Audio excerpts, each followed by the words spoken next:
পর্ব ১১ লিখেছেন লেখিকা সিহিন্তা শরীফা এবং নাইলাহ আমাতুল্লাহ। খ্রিস্টানদের মধ্যে অনেকগুলো ডিনোমিনেশনস বা দল রয়েছে। এদের বিশ্বাসে, নিয়মে, রীতিনীতিতে রয়েছে অনেক পার্থক্য। স্কুলে আমার খ্রিস্টান সহপাঠীদের মধ্যেও দেখেছিলাম ধর্মপালনে ভিন্নতা। এই ব্যাপারটা নিয়ে খুব একটা চিন্তাভাবনা করতাম না সে সময়। আমাদের দেশে প্রধানত দুই দলের খ্রিস্টান রয়েছে, ক্যাথলিক আর ব্যাপটিস্ট। ক্লাস 9-এর একটা মেয়েকে ওর বাসায় গিয়ে পড়াতাম। ওরা ছিল ব্যাপটিস্ট, ওদের চার্চ আলাদা। ওর কাছ থেকে শুনলাম সেখানে নাকি ক্যাথলিকদের মতো কোনো মূর্তি থাকে না, মুসলিমদের মসজিদের মতো একদম খালি। ওর স্কুলের ধর্মশিক্ষা বইটি হাতে নিয়ে দেখলাম উল্টেপাল্টে। নতুন সংস্করণে দেখা গেল ব্যাপক সংস্কার করে ফেলা হয়েছে। মুশির কাছে দেওয়া ঈশ্বরের 10টা আজ্ঞা ক্যাথলিক আর ব্যাপটিস্টদের জন্য আলাদা করে ছক করে দেওয়া। যে যেটা মানে সে সেটা লিখবে পরীক্ষায়। তার মানে তারা একই ধর্মের হলেও নিজেরাই নিজেদের নিয়মকানুন নিয়ে বিভ্রান্ত। জিহোভাস উইটনেসেস বা জিহোবার সাক্ষী নামের আরও একটা দল রয়েছে। তারা হঠাৎ হঠাৎ গির্জায় বা ক্যাথলিক খ্রিস্টানদের বাসায় এসে হাজির হয়। হাতে থাকে বাংলায় অনুবাদ করা উন্নতমানের পৃষ্ঠায় ছাপা আকর্ষণীয় রঙিন ছবিওয়ালা পুস্তিকা, বই আর লিফলেট। ওরা খ্রিস্টানদের মতো পবিত্র ত্রিত্বে বা ট্রিনিটিকে বিশ্বাস করে না মৃত্যুর পর অনন্ত জীবন অথবা নরকের শাস্তি। নিজেদের দলে যোগ দেওয়ার আহ্বান জানাতে আসে ওরা। বিদেশি বক্তাদের নিয়ে বিভিন্ন সেমিনারের আয়োজন করে, সেখানে অংশগ্রহণের আমন্ত্রণ জানায়। অনেক আগে থেকেই আগ্রহের সাথে পড়তাম ওদের দেওয়া বই লিফলেটগুলো। ওরা ক্যাথলিকদের মতো যিশু অথবা মারিয়ার মূর্তি পূজা করে না, বড়দিন আর ইস্টার সানডে পালন করে না কারও জন্মদিন। ওরা বলে খ্রিস্টধর্মে ওসব এসেছে পেগান বা মূর্তি পূজারীদের ধর্ম থেকে। শুনেছিলাম জাতীয় পতাকাকে স্যালিউট করাকেও ঠিক মনে করে না এরা। ক্যাথলিক বিশ্বাস ত্যাগ করে দু-একজন করে আমাদের এলাকার কেউ পুরো পরিবার সমেত ওদের দলে যোগ দিচ্ছিল। আমার খ্রিস্টান আত্মীয়দের কাছে জিহোবার সাক্ষীদের বিরুদ্ধে প্রায়ই শোনা যেত।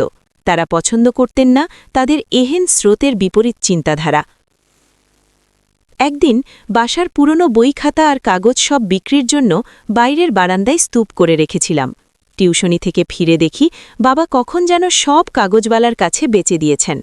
বই খাতাগুলো যেখানে ছিল সেখানে দেখলাম ছোট একটা পুস্তিকা পড়ে আছে।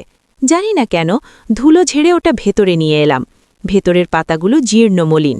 পানিতে ভিজে আবার শুকিয়ে গেলে কাগজ যেমন দেখায় তেমন হয়েছিল পাতাগুলো। পড়া শুরু করে দিলাম।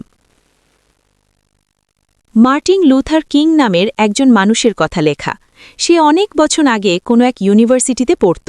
সে সময় পোপের নির্দেশে সাধারণ মানুষের বাইবেল পড়া এবং নিজের কাছে রাখা নিষিদ্ধ ছিল।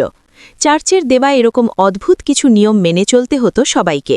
যেমন পাপ বিক্রি নামের একটা প্রথা ছিল।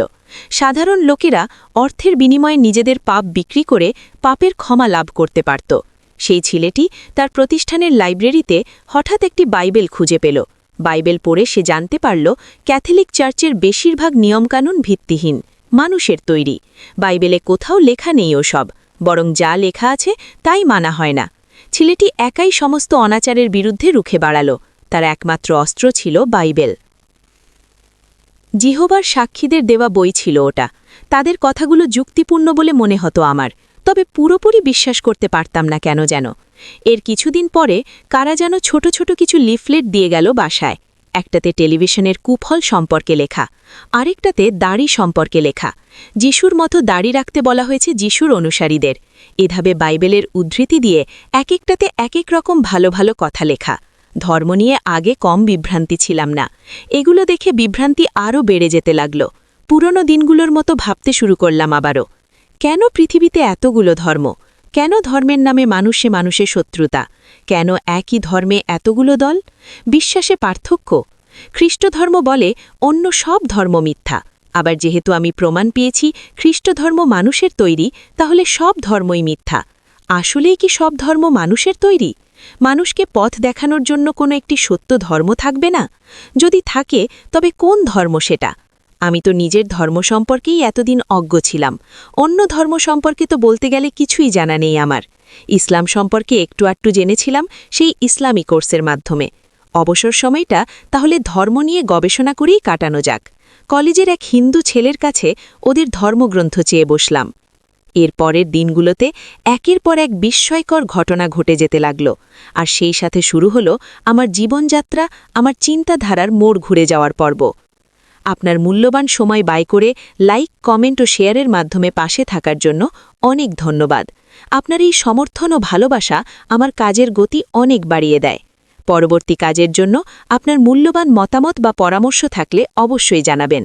সবসময় সাথে থাকার জন্য অশেষ কৃতজ্ঞতা। আল্লাহ তাআলা আপনাদের ওপর রহমত নাজিল করুন।